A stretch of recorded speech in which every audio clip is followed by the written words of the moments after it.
Hello friends, I hope सब लोग बढ़िया होंगे। हम लोग जो है कंटिन्यू करेंगे हमारा जो चैप्टर था इम्यूनोलॉजी का आरपीएससी एसीएफ में 10th यूनिट है ये। इसमें हमने पढ़ लिया था। आज हम पढ़ेंगे टाइप्स ऑफ इम्यूनोलॉजी।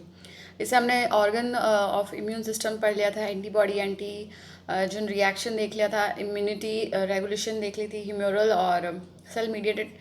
और वैक्सीन्स भी हमने पढ़ लिया था। अब हमारा जो है टाइप्स ऑफ इम्यूनोलॉजी बच गया है और पैथोजन एंड पैरासाइट्स। तो इस वीडियो में हम पढ़ेंगे टाइप्स ऑफ इम्यूनोलॉजी।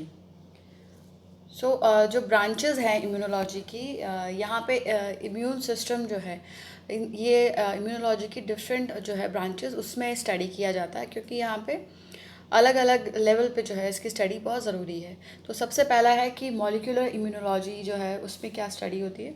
ये जो इम्यून सिस्टम है हमारा और उसका जो प्रोसेस है उसको मॉलिक्यूलर लेवल पे जो है स्टडी किया जाता है, यानी हम मॉलिक्यूल्स जो हैं वो किस तरह से कंट्रीब्यूट करते हैं यहाँ पे, उसकी जो है स्टडी की जाती है इन द मॉलिक्यूलर इम्यूनोलॉजी जो इम्यून सिस्टम में है हमारे।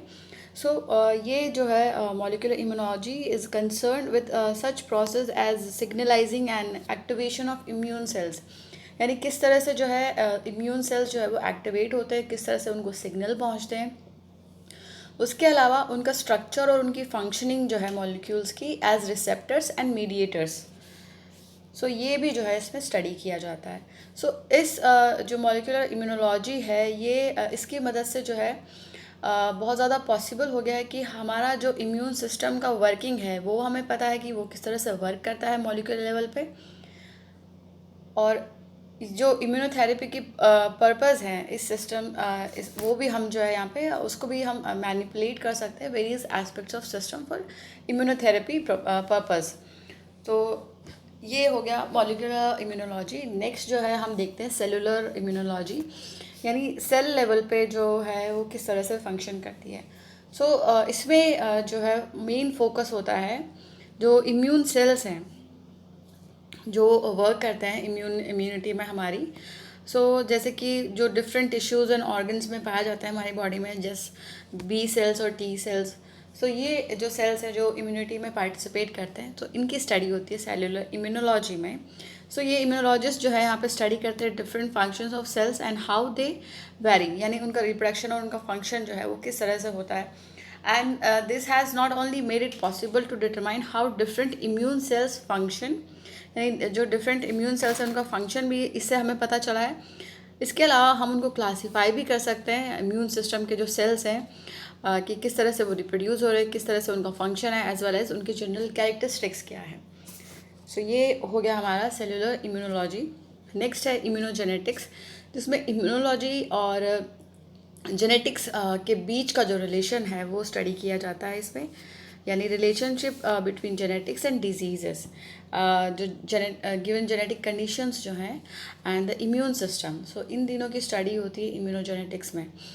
ये जो ब्रांच है बहुत इम्पॉर्टेंट ब्रांच है जेनेटिक्स की, क्योंकि इससे क्या है कि हमको जो डिज़ीज़ है उसकी हिस्ट्री पता चलती है, और जो कंडीशंस है डिज़ीज़ और कंडीशंस जो होती हैं जो इम्यून सिस्टम से रिलेटेड है उनकी हिस्ट्री जो है हम इससे जान सकते हैं। Various conditions and related to the immune system हम इससे पता कर सकते हैं। जैसे बहुत सारी allergies and autoimmune diseases जो हैं इनके हेरिडिटरी एस्पेक्ट्स हो सकते हैं, यानी किसी भी तरह का कोई भी जीन म्यूटेशन वगैरह जो है इसको लीड कर सकता है। बहुत सारे लोग होते हैं जो एलर्जिक होते हैं टू स्पेसिफिक सब्सटेंसेस, तो उनकी फैमिली हिस्ट्री में भी ये जो है चलता रहता है। और ऑटो इम्यून डिजीज़ वो होती है जिनमें हमारी इम्यूनिटी जो है वो हमारे खिलाफ हो जाती है, यानी खुद हमारे सेल्स जो है हमारी बॉडी पे अटैक करते हैं। ऑटो इम्यूनिटी जो है उसमें फेल हो जाती है हमारी। Through immunogenetics, it is possible to prevent certain diseases from developing in offspring from the family history. जैसे कि बहुत सारी डिजीज़ेज़ होती हैं जब उनके लिए पूछा जाता है, पूरी फैमिली हिस्ट्री पूछी जाती है, लाइक कैंसर। कैंसर में क्या होता है, जो पेशेंट होता है उसकी पूरी फैमिली की, उसके दादा वादा जो भी अगर किसी को कभी कैंसर हुआ हो तो ये सारी हिस्ट्री जो है देखी जाती है। हिस्ट्री से जो है ये रिलेट करते हुए और मतलब डिज़ीज़ की। सो इससे पता चलता है कि हाउ द इम्यून सिस्टम जो है वो किस तरह से फंक्शन कर रहा है और उसको प्रिवेंट किया जा सकता है इन जो नेक्स्ट जनरेशन्स हैं उनमें। नेक्स्ट है इम्यूनोकेमिस्ट्री। सो जैसे कि मॉलिक्यूलर इम्यूनोलॉजी है, इम्यूनोकेमिस्ट्री भी जो है वो इम्यूनोलॉजी की एक ब्रांच है जो कि it is concern with the study of various molecular mechanisms of immune system. So molecular mechanism से रिलेटेड है ये। इसमें हिस्टोलॉजिकल सेक्शंस से जो है इम्यूनोलॉजिस्ट जो है वो इन डेप्थ नॉलेज जो है वो ऑब्टेन करते हैं regarding such proteins as antigens and antibodies that bind them. So यहाँ पे एक रेंज ऑफ टेक्निक्स जो है वो यूज़ की जाती हैं to visualize these structures and the process in order to understand how these system works. यानी ये जो पूरा सिस्टम है, ये इम्यून सिस्टम, इम्यूनिटी का हमारा, ये किस तरह से वर्क कर रहा है। सो इसको जानने के लिए इम्यूनोकेमिस्ट्री में बहुत सारी टेक्निक्स जो है वो यूज़ की जाती हैं।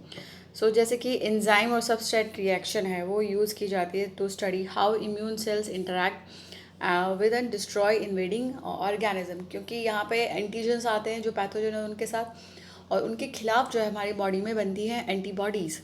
सो वहाँ पे उनकी स्पेसिफिक बाइंडिंग साइट्स होती हैं जस्ट लाइक लॉक एंड की मैकेनिज्म।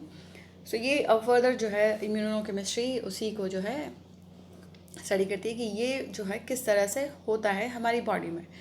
नेक्स्ट है clinical immunology. So clinical immunology जो है वो होती है study of both immune system as well as diseases और माइक्रोब्स इट रिएक्ट टू, यानी इसमें डिजीज़ और जो माइक्रोब्स है दोनों की स्टडी की जाती है। सो जो मेन कैटेगरी है क्लिनिकल इम्यूनोलॉजी की उसमें है autoimmunity, immunodeficiency as well as hypersensitivity. So यहाँ पे कुछ सब ब्रांचेज हैं इसकी।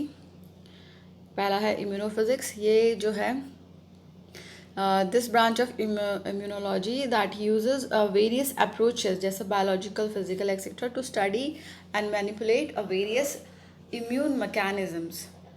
और नेक्स्ट है इम्यूनोपैथोलॉजी।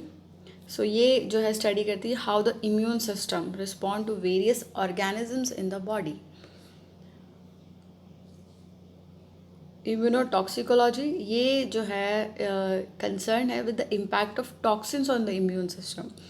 This branch of immunology not only looks at how immune sales respond to toxins बल्कि also how these chemical affect the cells and other aspects of the immune system.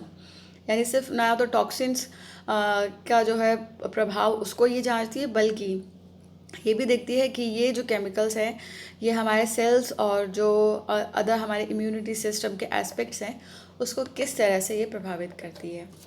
सो ये सारी जो है ब्रांचेस हो गई इम्यूनोलॉजी की। अब हम देखेंगे कि टेस्ट्स क्या होते हैं इम्यूनोलॉजी में। इम्यूनोलॉजी एसेज या टेस्ट, पहला होता है एग्लूटिनेशन टेस्ट।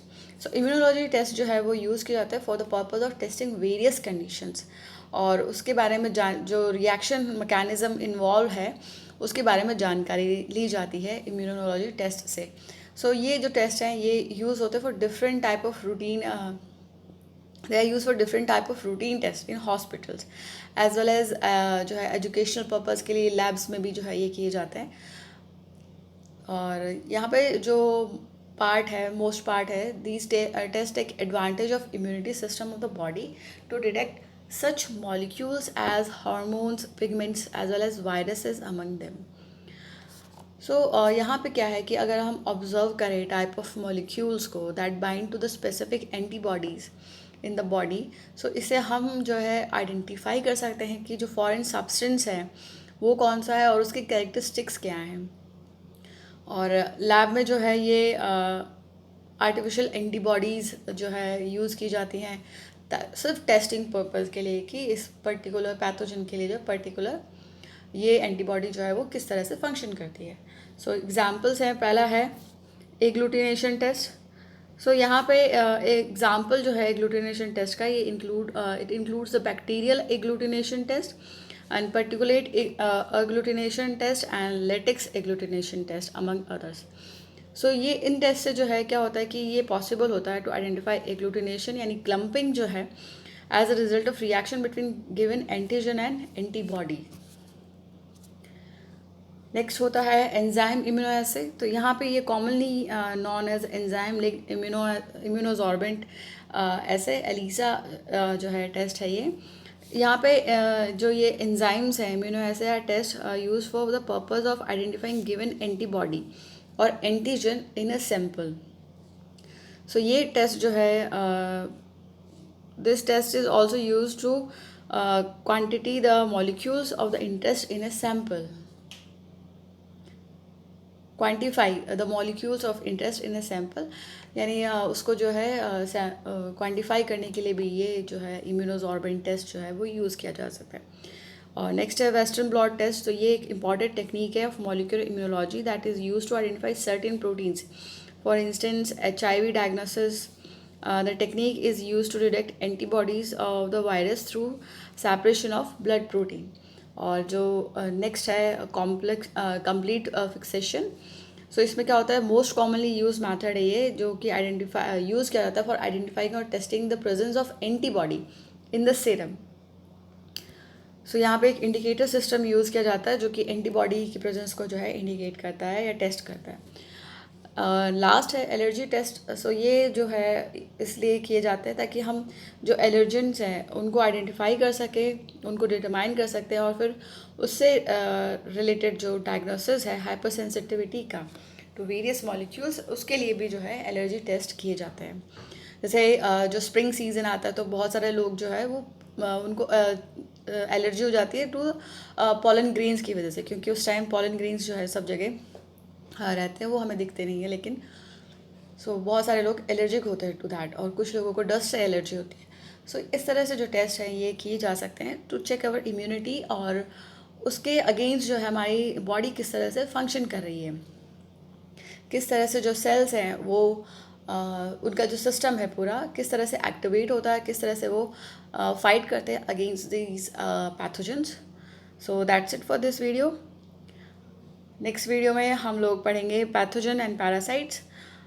तब तक अच्छे से पढ़ाई कीजिए। All the best, stay safe, अपना ख्याल रखिए। Thank you.